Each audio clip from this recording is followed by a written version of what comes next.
To be honest, when I first got introduced to Bruce, it was because, this lady I was seeing at the time, she would play this music, it'd get me right in the gagooch. You know what I'm saying? Hmm. You know, uh, Born to Run. It doesn't hit me as hard as like his early stuff. But I love the guy. I love his talent. I respect all his work, but it was hard to say. I think it's just he was always the soundtrack of my life. You know what I mean?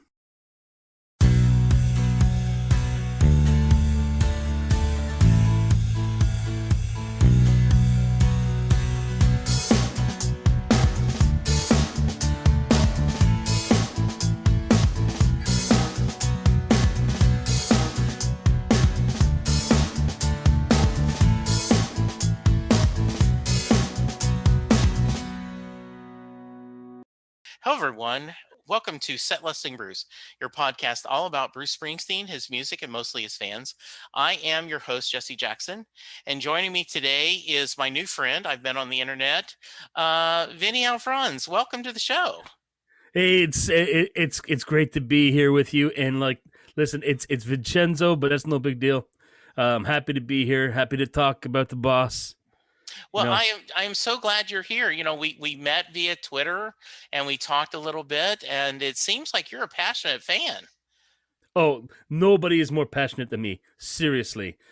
When it comes to music, to food, to women, I'm the most passionate. I'm the most passionate guy you ever met. Well, that is great. I always like to start at the beginning. So, where did you grow up? What kind of music did your family listen to?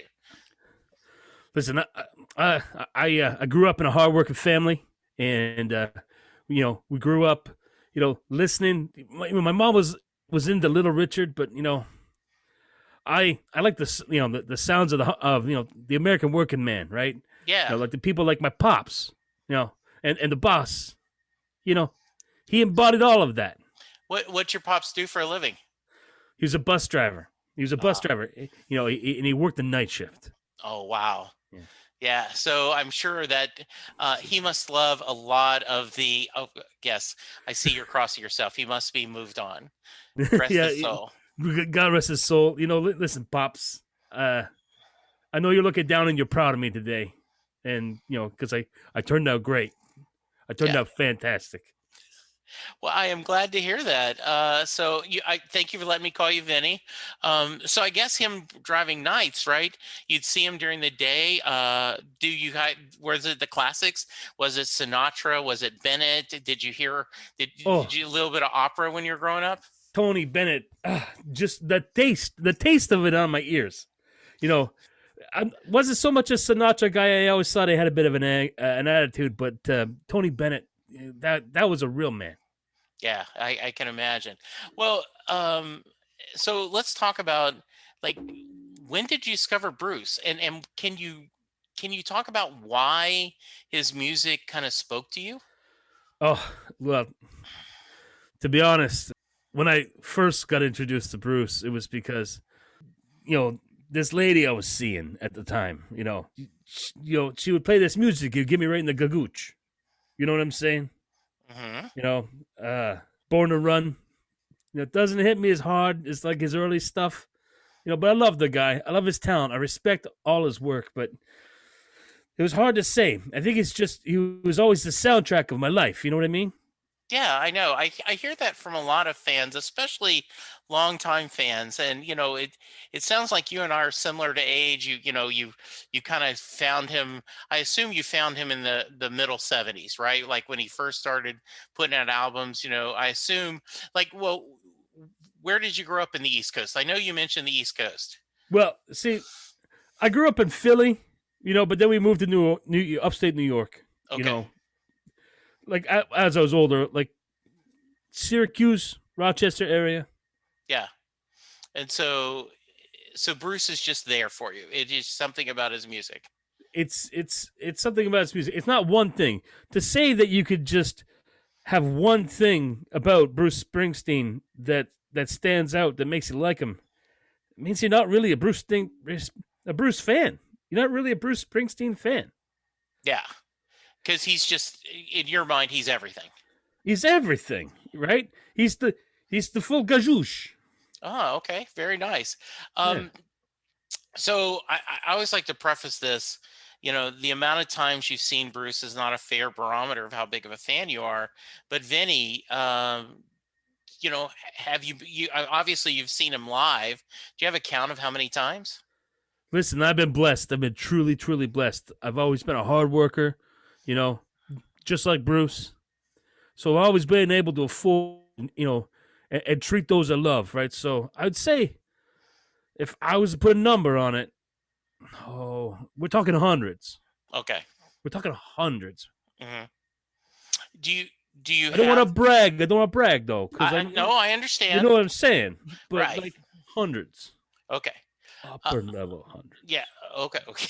we don't understand each other. I understand. I Yeah. understand Okay. exactly what you're saying. So you've mentioned that you've gone and seen him a couple hundred times, or though I maybe that's Upper. underestimate. Upper, Yeah. upper. Look, I don't want to brag. I don't want to boast. I know you're not Yeah. that kind of guy, right? I'm You're not that kind humble, of guy at all. I right? am the most humble guy I can tell that. you ever met, Jesse. I see. I see that. I mean that for you. Are there tours that stand out to you? Like, what are you talking? Are you talking about like the new watery stuff, or are you talking about like, late '70s Prove All Night?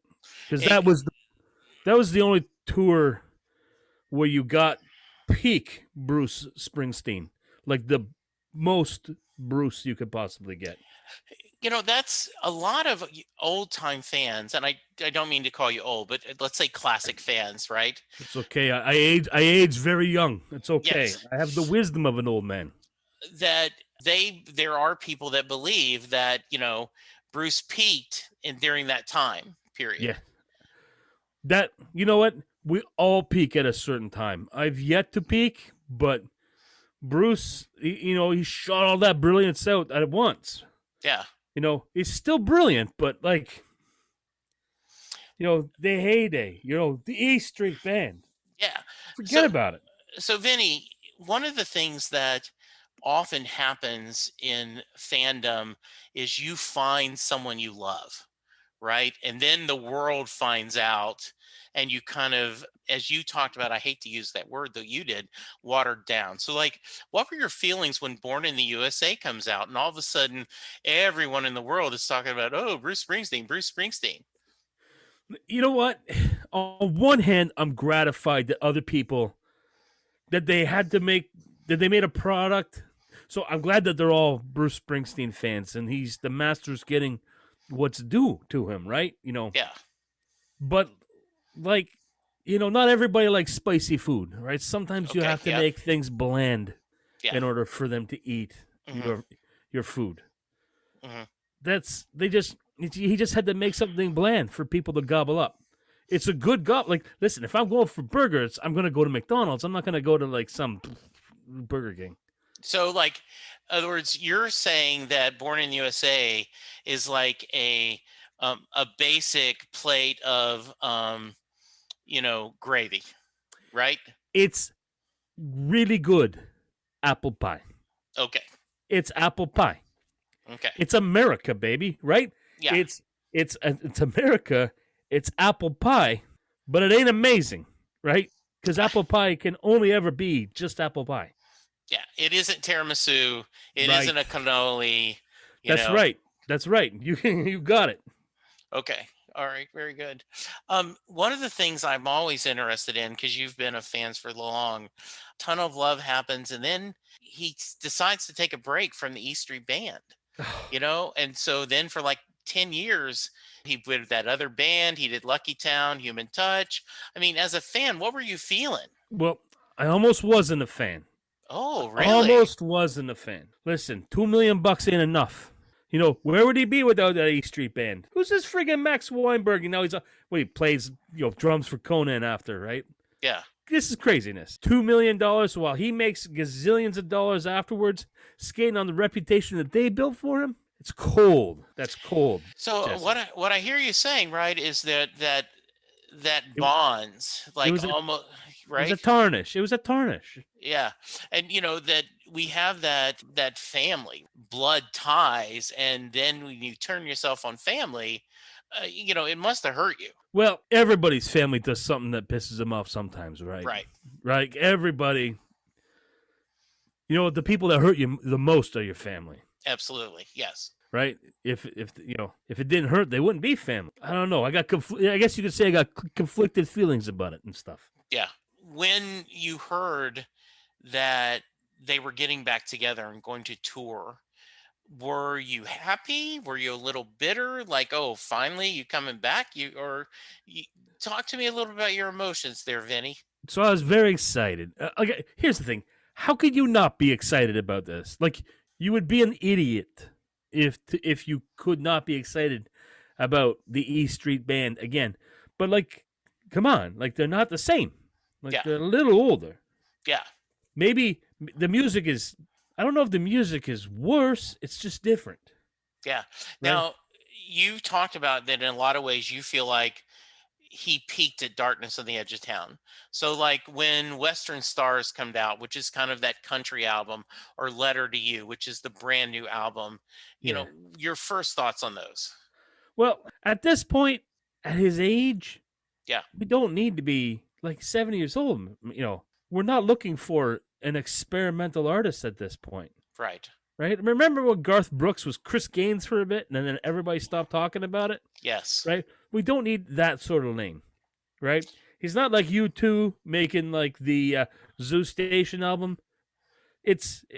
You don't have to drift so far out of your lane. You have fans that have come with you this whole time. You don't have to drag them into liking something else. It sounds like you're not a fan of some of the later albums. As you said, they kind of watered down, and you're saying don't try to reinvent the wheel, right? Yeah, like listen, ever since Darkness on the Edge of Town, every release subsequent to that has been kind of like adding a layer of stain, right? Yeah. It's making it a little bit dirty. You can't roll in the dirt and not keep yourself keep yourself clean. Yeah. I know I'm mangling this metaphor, but like you understand me, right? I do Like, understand you. Yeah, like when you make something pure, releasing some trash just to make your fans try it out, it makes me lose respect. So, like you say, you don't go to the ceiling of the 16th chapel and give it a facelift. That's right. You're right. Like you don't go in there with your box of Crayolas. The masters already touched it. Yeah. Right? Michelangelo's work has been done. It's like that lady that went into that church in Italy and cleaned up the face of Christ and then made it like a mamouche.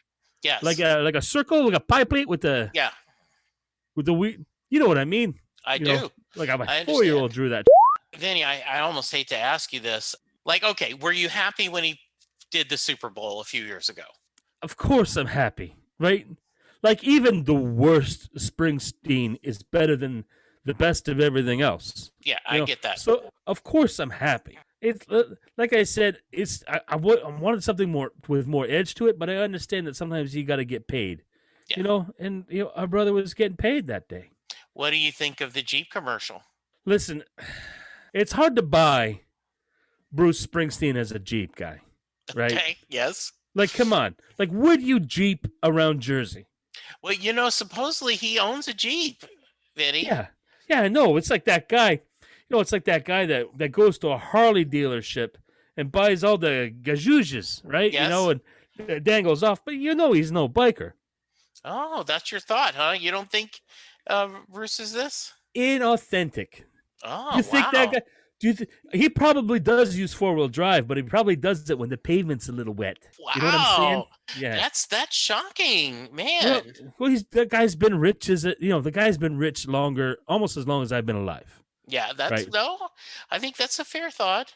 Yeah. I understood that one of the things you reached out to me is you said you've got some little known facts that you think my listeners need to know about Bruce. Well, first off, here's a little known medical fact about Mr. Springsteen. Yeah. He was born with 5 testicles.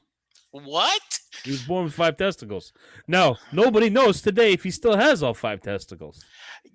That seems very outlandish, Vinny. Are you sure? It makes a lot of sense, on the other hand, though. That's why he's got so much. He's got so much. Okay. He's just got so much. Wow. His maternal great-grandfather, Pantuan Equenzi, was an Italian duke who was noted for his garishly large hats. I had not heard this, and I really thought I knew a lot about a Bruce.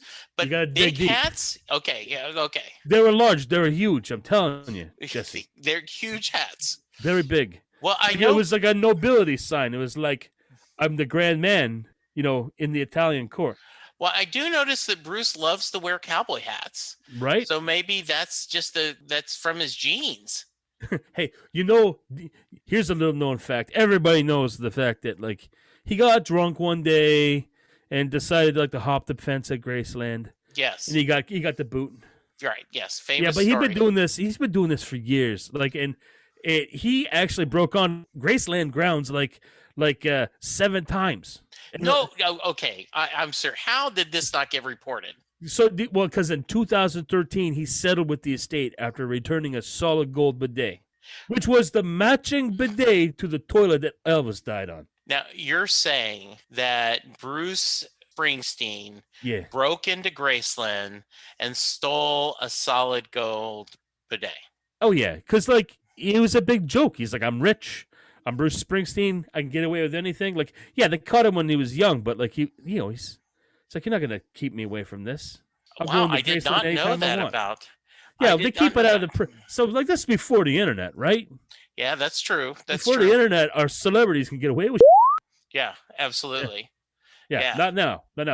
So, like I said, 2013, they settled it with the estate, and he said, like, listen, I'm not a young guy. He said, look, these pranks aren't funny anymore. The king is dead. Mm-hmm. Well, you've been a fan a long time. Have you ever got to meet Bruce?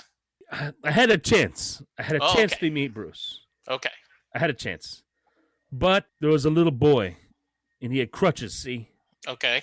And the last spot, was going to be, like, me, but I saw the little boy with crutches, and he wanted to meet Bruce, and he'd been waiting there hours. And so I said, you go ahead. You meet Bruce. And Bruce and I, we made eye contact, and he gave me one of these. You felt he felt that you gave up your chance to meet him. You know what? A million guys ask for his autograph every year, but you know what? He saw me, give my spot to the little boy with crutches. He gave me one of these. He remembers me. Okay, He'll nice. remember me. Yeah. What do you think Bruce's legacy is going to be, Vinny? I think maybe the biggest legacy Bruce is going to leave is just, it's not even going to be his music. It's going to be his mark on the American people. Okay. You know what? 1,000 years from now, people will be talking about Born in the USA, and they'll be referencing the boss, but they don't even know. They'll be speaking some Unicode moon language that is not even the same anymore, but they'll know who he is. Yeah. Bruce Springsteen's, he's going to live forever. Yeah. With as many shows as you've gone to, like I said, high hundreds. Yeah, very high. Very high. Okay, up there. Yeah. I don't want to brag on nothing. I understand. Is there any songs that, well, I guess it's just easy to say, you've heard them all, haven't you? I have heard them all. You know what? Like I said, even the worst one is better than anybody else's best. Okay. Right? Like, it's the way it makes you feel. Yeah. Listen, when I ever want to feel a certain way, and I mean it's like a good way, or maybe a melancholy way, or maybe in a way that, where I just want to quietly reflect on how hard I'm crushing it. Yeah. I listen to a little Springsteen. Makes me feel good in my heart. A lot of people felt like he betrayed us by going to Broadway. Tickets were $700, $1,000. It sounds like you're a man of the people. You're like your father. But do you recommend? I mean, he got a little taste, right? Is that not the American way? You know what though? I thought long and hard about that. Okay. And I'm gonna sound a little morally inconsistent now. Okay, I get it. But you know what? It just seemed like he was just taking his chance to fleece some fat cats. Right? Okay. Maybe it's a different type of crowd. Maybe he was going to try to grab them people that fart through silk. Yes. He's going to be like, listen, if you're, it's like a bartender in a town bar. Okay. If you're a local, you just come in and drink. But if you're from out of town, you pay a cover. I hear you. I get right? it. That's what you think it was? That's what I think it was. So, Vinny, this has been great. I have loved talking to you. Do you have any final thoughts? I'm honored. I'm honored that you would ask me about my final thoughts, and I just want you to know Bruce Springsteen he speaks to. He speaks to the soul of every hardworking American. Myself, of course, included, because there's nobody who works harder than me, except maybe. But listen, you know, when 1,000 years in the future, people aren't going to be singing Bruce Springsteen songs. They'll remember him as like legends of old, right? He'll have left such a big mark on the zeitgeist, that is human progress, that like in the future when they're speaking Unicode moon language, they'll still be singing Born in the USA. You know what you feel me? I feel you. I understand. Yeah. Yeah. And I listen, and if Bruce ever sees this, I want him to know I'm his greatest fan. Like, there's no greater fan than me. I would give my life for him, And, yes, I can tell that. And I understand that he's made choices. He's made choices to make him more comfortable as he gets older. I understand this. Right. I'm not as exuberant in my soul as I used to be. I still love him more than all. He's the best. I understand that. All right. The greatest. All right. So the only thing got left to do, Alphonse, is the Mary question. And for those of you who have not heard, Jay Armstrong is an honors English teacher in the Philadelphia area. He takes the song Thunder Road, and his high school seniors, they spend 2 days, they break apart the lyrics, they look at the song, and they look at the imagery, they look at the words Bruce uses, and then at the end he asks the question, does Mary get in the car? So Vinny, that's your question. Does Mary get in the car? Jesse, that's a tough one. Like, it's not tough because it should be obvious. Like, it's tough to me that they had this discussion, that they studied it. So they studied the words, but did they study the feelings? Did they actually take time to quantify how the song made you feel, Jesse? Yeah, good point. It is. Because here's the thing. We all know the dress is waving. It was waving, right? It wasn't swaying. It was waving. Listen. When you're stuck in a small town, it's the Marys that keep you there. Oh, good point. My heart to God's eyes. He would have never left that town if Mary got in the car with him. They would have maybe went to the edge of town, right? Mm-hmm. But like, the thing that propels you to greatness, you can't do it with a duo when someone else has their needs. You gotta be selfish. Wow. Right? You gotta get enough delta V to break the gravitational pull of what is that down, right? Yes. Mary stayed. Mary didn't get in the car. That door closed and he drove away. Wow. Well, that's a good answer. That's a solid answer. I appreciate that, Vinny. I appreciate you sharing. I get wise in my old age. I get that. You seem to be very grounded. There's nobody more grounded than me. All right. I mean that. Yeah, all right. You got some final words to my listeners? Listen, I just want you to know that, like, just like the boss went through tough times, you're probably going through some tough times too. But just work hard. Keep your nose clean, and put it all out there, and you're going to achieve your dreams. That's all I got. That's a beautiful. I appreciate it, Vinny. Vinny Alphonse, and I just appreciate you so much. Listeners, you stay safe. Remember to wash your hands.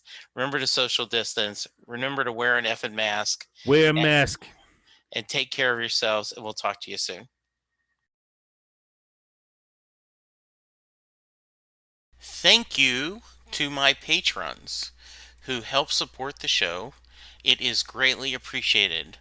I want to thank Betsy Hodges, Levi Petrie, Elizabeth Bronson, Stephen Malio, Holly Mack, Steve Rogers, Dale Hosick, Terry Smith, Anna Lynn, Chris Bloom, and my first patron, Mary Thomas. Thank you guys so much for all the love and support you give me.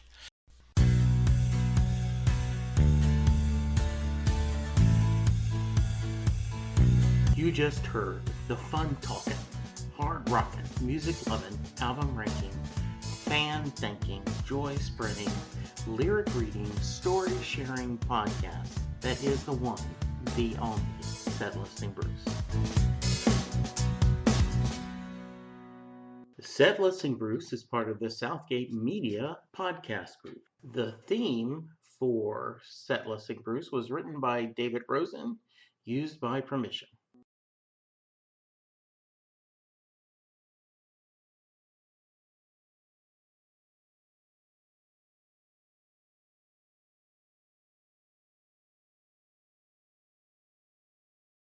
Everyone, this is Jesse Jackson. Follow up to our April Fool's Set Listing Bruce episode.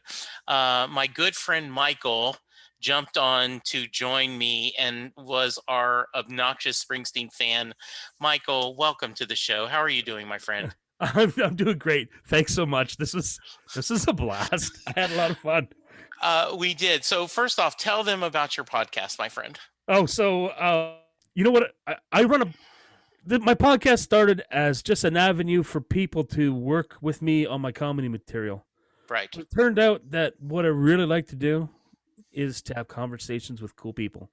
And Yeah. Jesse was one of my early guests. And actually talking to you, Jesse, is helped me kind of get over my initial hump. You know, that initial fear that you feel when Really? you first. Yeah, you're such a great and gracious and engaging guest that I wanted to meet more people like you. That's very sweet of you to say. What was really interesting is, Michael reached out and he says, "Hey, I'm booking X amount of time, but we don't have to do it." And we ended up staying the whole time. We had such a good conversation. You know what? If you just open yourself up to meeting people and having their experiences, and that's what my podcast is all about. Yeah. It's Punch Up Podcast. Maybe Jesse will put a link in the doodly doo. I absolutely will. But all I want is to make friends and make friends or fans like one at a time. I want to have conversations with cool people, and we're all kind of stuck in this pandemic, right? Where we're having less meaningful social interaction. And right now, I'm having the time of my life. I'm meeting so many cool people, and I'd love to meet you. Well, I appreciate it. I am looking forward to some time where we can meet in person and exchange a beverage and talk stories. And I'm welcome. You're welcome on my podcast anytime, and I'd love to come back. So to pull the curtain back a little bit, I've been thinking about doing a obnoxious Springsteen fan podcast, and I was like, it'd be fun to do it for April Fool's Day. And so I reached out, and Michael said, "Look, I don't know a lot about Bruce, but I love doing improv. So talk to me a little bit about why you were willing to help me out." Well, first of all, like you, right? Yeah. And I like doing favors for friends, and just comedy stuff is always my lane. You know, I'm goofy. Yeah. I'm goofy that way. And I'm like, he said obnoxious. He said, I'm looking to have an obnoxious fan. And I'm like, listen, I don't know much about Bruce Springsteen, but I can nail obnoxious like any day of the week. Yeah, that's good. While I've got you, what kind of music do you listen to, Michael? What do you love? Okay, so maybe I'll get a little bit weird for your base. That's okay. I like so music to some people, like they kind of dig into an artist, but sometimes music strikes me where I am in my life at the time, and sometimes I use music as sort of like touch points to kind of go back in time, right? Yeah. If I want to feel the way I felt in high school, I listen to some Spin Doctors, right? But like, I also learned to appreciate maybe different types of approaches to creating music. So I've been into some really intense electronica stuff, right? Oh, really, Michael? Yeah. So I'm not so much of a lyricist. I like that wall of sound. I like when here's a popular Canadian artist, Deadmau5, right? He a lot of people would classify his stuff as dubstep or whatever. Being a software guy myself, I like the idea of music and computers, right? Yeah. Like there was a time when the guitar was like top level technology. Sometimes we think music only has to be. Sometimes people think music has to be played on ancient technology. Yeah. But if we're looking into the future, technology, the instruments of tomorrow are not going to be maybe made of string and wood. They'll be Yeah. made of bits and bytes, right? Yeah, I think, right, like, and I know sometimes synthesizers are called, have a bad rep because of, 80s or 90s pop, but there is, electronic keyboards and computer work is amazing. Well, and you want to hear my other lane though too? Sure. Mongolian throat singing. Okay, now Both. you're doing a bit. No, I'm not. I'm not. Okay, okay. No, so here's the thing. Like I'm eclectic like that. Yes. I like the idea of like being in both lanes at one time. Hmm. That's kind of that's a big thing about me. Is I Yeah, can hold opposing things in my head. I think it makes me a better person. absolutely. And so Mongolian throat singing. There's a band called Hunhurtu, and if you're on YouTube right now, you can search Hunhurtu. Do your best to phonetically Yeah. Google will correct you. Live at the Google campus. Okay. You'll be treated to a concert like no concert you've ever heard. And the sounds, these ancient sounds that these gentlemen are making, are like they don't even sound like they belong on this earth. But then you also feel connected to it because it's the sound of a voice. Live in Berkeley. That's the one. You know what? Put your earphones on, close your eyes, and just listen to it. And at first it'll be jarring and weird. Okay. It'll be weird, but you just lean into it, and then it'll take you somewhere. It's That's amazing. interesting, my friend. That is great. Yeah. So Punch Up Podcast, are you on Twitter? I know I'm you're on Twitter. Facebook. You can follow me on Twitter at LK_Huna, HUNA. I started my Twitter before I ever launched the YouTube channel. If I could go back in time, I would change it. Okay. Maybe I'll do a new Twitter, but that's my Twitter. LK_Huna. I see you. Yeah. All right. I will include that. Michael, this was so much fun. I appreciate it. I had a blast. I will find an excuse for us to talk again. You are a great person. And as we get through this together, one of the joys of podcasting, as you talked about, is connecting to people. Yeah. One of the things that I have found, and my audience has luckily gone with me, is as much as I love talking to Bruce Springsteen fans, and that will always be my bread and butter, I just love talking to other musicians, other podcasters, writers, just people who have a story to share. And I just think that's important to connect, and especially in today's times. I appreciate you, Jesse. This is great. Yeah. All right. I had such a good time. Yes. Listeners, please check out the Punch Up Podcast. Please go check out Michael on Twitter, and be good. I hope you enjoyed our little bitty fun talk, and we did it with a sense of humor and our tongue in cheek. And if you're offended, I'm sorry, but I think all of you have a sense of humor and get it. We love the boss.